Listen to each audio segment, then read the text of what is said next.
Hello and welcome to the next episode on the Perfect Organism YouTube channel. This is going to be another entry into the what I liked and didn't like about the Alien films, and today we're going to discuss Aliens, 1986 release, obviously the sequel to Ridley Scott's Alien. It's basically like the what I like to call the Hollywoodized sequel, if you would. You know, Hollywood... Sorry, not Hollywood. I shouldn't say Hollywood, but typically with sequels, they look at what the original is and then just make it bigger and try and make it better. And quite often they fail. And I think they really took a risk with Aliens, because you look at Alien and, you know, there's so many different directions they could have gone. You know, they could have tried to have made another sci-fi horror, you know, try to rehash Alien but with a different crew, that kind of thing. But what they gave us this time around was, you know, they gave us the Marines, they gave us more aliens, you know, and it worked. Something about it worked. It went from being a sci-fi horror to more of a sci-fi action with some horror elements in the mix as well. One thing that I really liked about Aliens is that the technology that they used was relatable. You know, I was in love with the APC when I was younger. I still am, you know, and even things, you know, like using the pulse rifles and smart guns, you know, that directional vision to use those kinds of weapons as opposed to, you know, because it's obviously a sci-fi movie, typically, you know, we see things like lasers and phasers and pew-pews and things like that.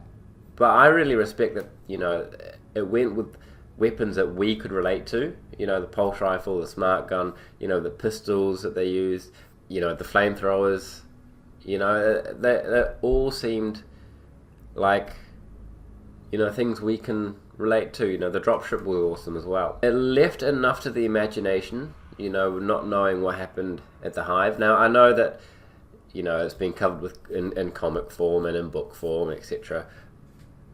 But not actually seeing what went on, that was really good. You know, I hope that they don't try and explore that in a TV series or a movie in a later form. You know, for me, I prefer it, you know, let the mind think of what happened there. The characters this time around, again, you know, a huge, you know, ensemble.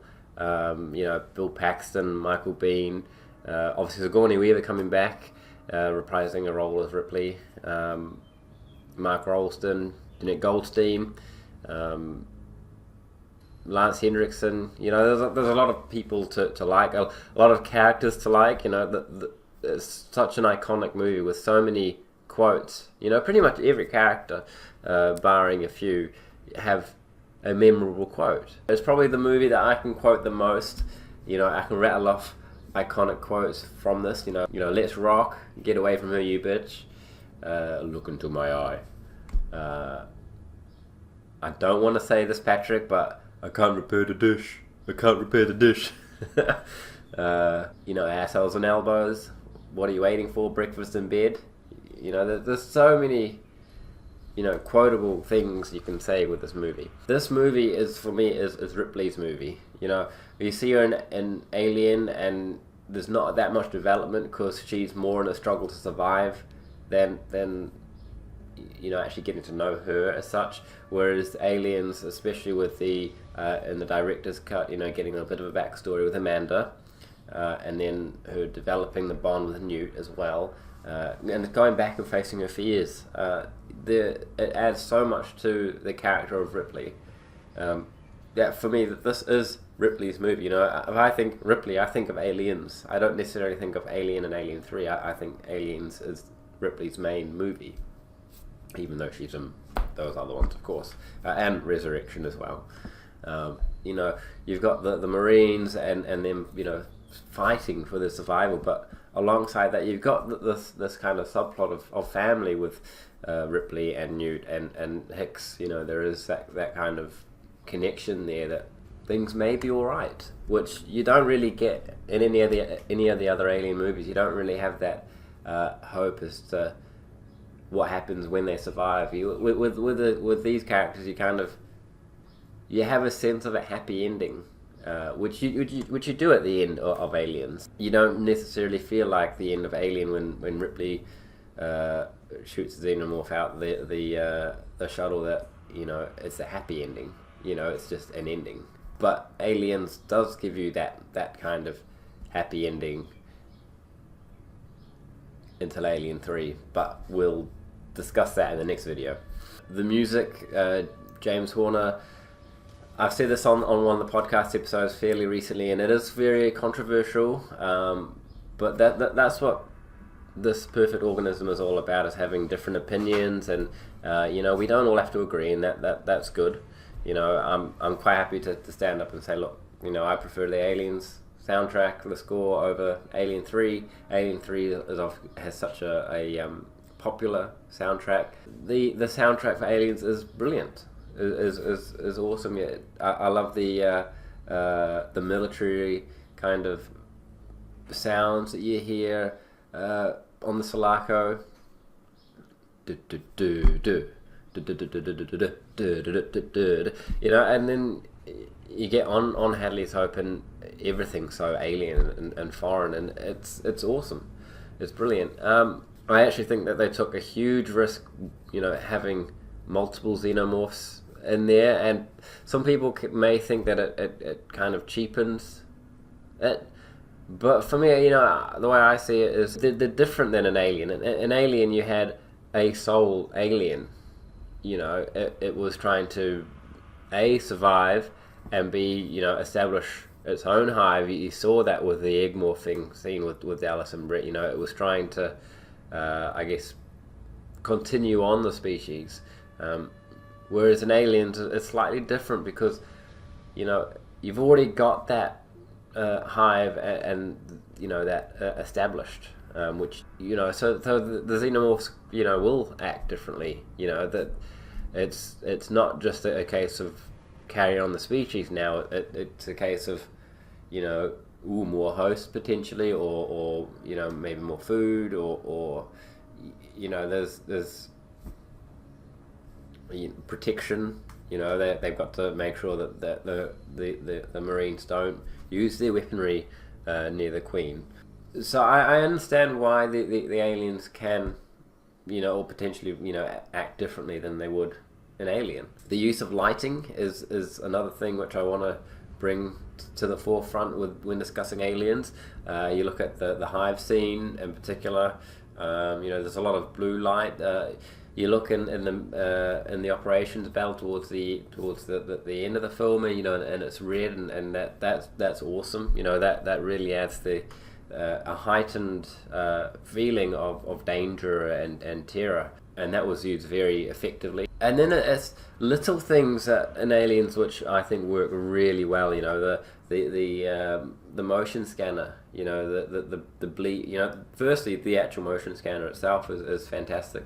The sound is so iconic. And it is used. That they give you the bait, but no, it's actually new. And then they give you the they're all around us, man. It's awesome. It's really a good way of building up anticipation and building up attention. It's a great tension building device, and it was used very effectively in the film. I've not even touched on how iconic the power loader is. I have a few months back now I've done a spotlight on the power loader on Building Better Worlds, so do check that out. I'll leave the description to Building Better Worlds down in the description box below. I'll just search up power load or Shaun spotlight in there, and there's some really good insights on there. Also check out Sulaco.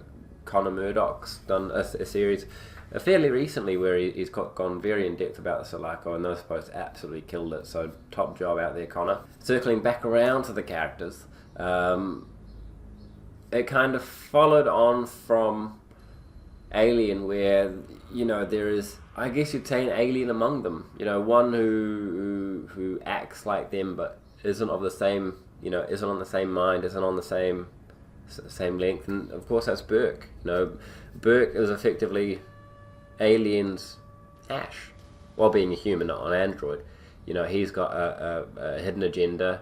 He's out for himself, which ultimately leads to his demise, similarly like it did for Ash. Yeah, so you got the